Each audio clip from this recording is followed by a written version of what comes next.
Hello everyone, today I'll be talking to you about a very interesting piece called The 8 Bagatelles by Keith Humble. It's this book. So, Keith Humble was an Australian-born pianist and composer. Interestingly, one of my staff members in my school actually learned from him, which is really interesting. I won't mention his name though. So, the Keith Humble Bagatelles. These bagatelles are very different in their own way. And something really cool that I find is the dodecaphonic in the music. So I'll explain atonal and dodecaphonic. So atonal is much more simpler. Atonal just means a music without a tone or key. For example, Liszt wrote a bagatelle called Bagatelle without a key. And that music was atonal, so it's likely that Keith Humble might have found inspiration from that piece. Anyways, so dodecaphonic is a bit more complicated. So dodecaphonic, or known as serialism, or 12-note style, is when you get 12 notes of the chromatic scale,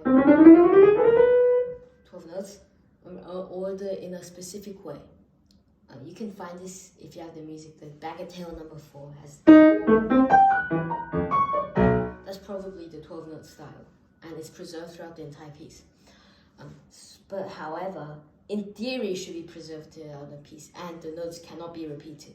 So if it was following every single rule, the music will likely be like this. It would be pretty boring. So therefore, composers have said you can move it up a fourth, up a fifth, down a fourth, and then down a fifth. You can play inverted, so like, play the inversion of that. So instead of,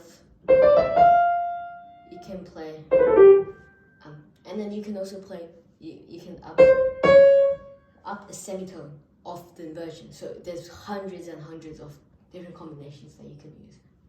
So rather than just going one way throughout the entire piece, composers decided that you could do that, you could change it up a little, but the pattern still must remain. But then composers thought that it still will get a bit boring, so they decided that you can repeat notes. Now there's even more possibilities. So yeah. So you can see that the first 4 notes are preserved throughout the entire piece. Number 1, number 2, number 3, number 4, number 5,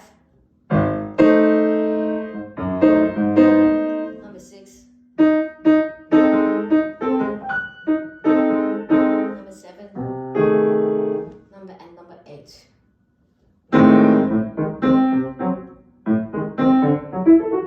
Yeah, number 8. Personally, my favorite is number 8. It's sort of like a waltz. Each one of them has their own different technique. So, like number 2 example can be like it can be nocturne, where it starts slow, and then the end it starts like.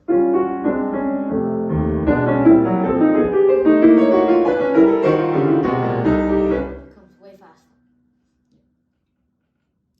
So more about Keith Humble. Keith Humble was born in 1927 and passed away in 1995. He was born on 6th September in 1927 in Geelong, Victoria. And he began learning piano at the age of 5. He really was into jazz, but then later when he was in 1947, 1950, he left Australia to go to Paris to study, where he also founded and served as the director as Centre de Musique at the American Center in Paris. And he returned to Australia in 1966. During that time, he learned about the Schoenberg and atonal music. And also, he learned about Schoenberg's 2 disciples, which are Berg and Weber. Something interesting or really cool about Schoenberg was that he thought that atonal music was like whatever, like atonal music or dodecaphonic. He thought that if people were used to listening to this, my music will become the center of music for the next century. and but that theory was debunked, and most people find his music rather displeasing. His theory was that if a child was born and kept listening to his music, he'll get used to it, and then eventually he will when he listens to actual classical music like Haydn or Mozart, he'll think, "Gosh, that's strange." So, but obviously that theory is debunked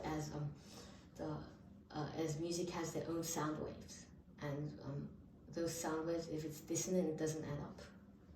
Yeah.